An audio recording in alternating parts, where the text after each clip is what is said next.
All right, so for today's review, we are going to be taking a look at the Challenger MT875E made by SpecCast, and this model is in 1/64 scale.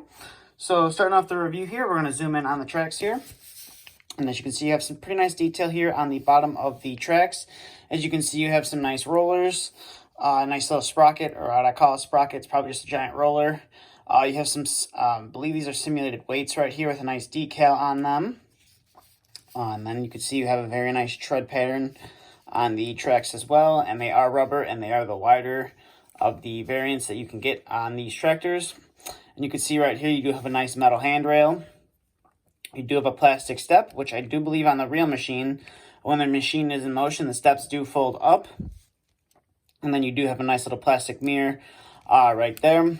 And then as you can see right here, you do have some engine detail, which is nice, and your hood does open and does reveal some nice details on the engine as well. And you got a nice big radiator right there as well. And then you have your counterweight rack on the front, which is nice as well. You have some simulated venting here on the hood.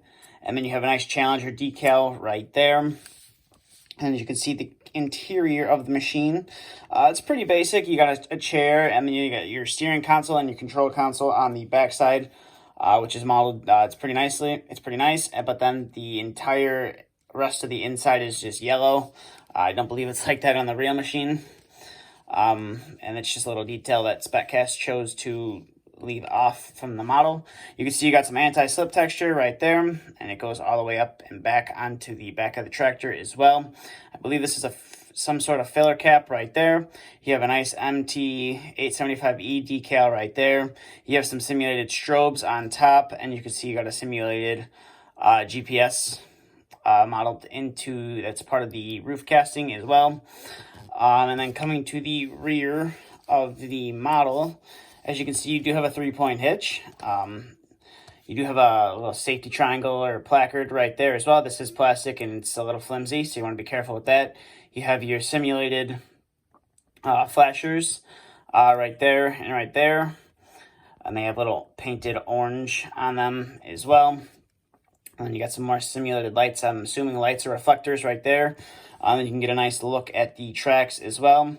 And then you can get a look at the back of the 3-point hitch. Now on my model, I'm not sure if this is supposed to do it, but this little part comes off a 3-point hitch, and a 3-point hitch it allows the 3-point hitch to go up a little higher. So if you do have a SpecCast attachment with like the realistic hitches, you can move this out of the way, and then you can easily put the pin through.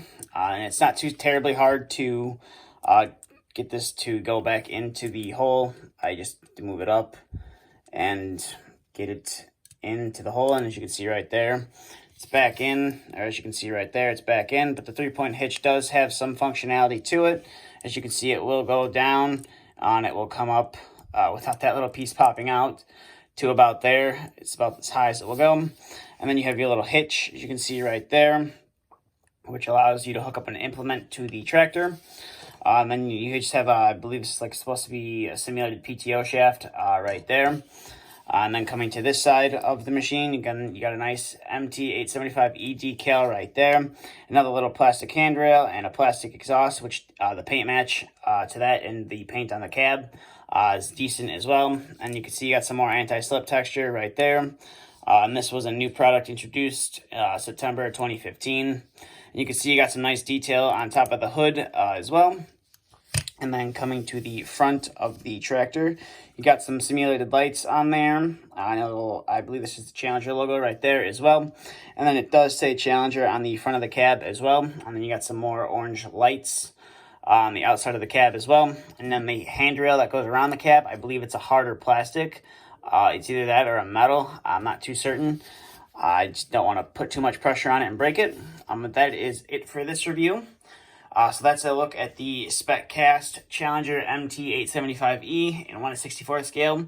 This is a discontinued model from SpecCast, but you can still find it at quite a few of the model or the farm toy dealers or retailers. They did make quite a few different variations. They made them in camo, pink, black. They did one with an American flag, a Canadian flag. So you can still find those variations quite easily, but the standard variation is a little bit harder to come by. They generally run between $30 to $35 depending on where you are.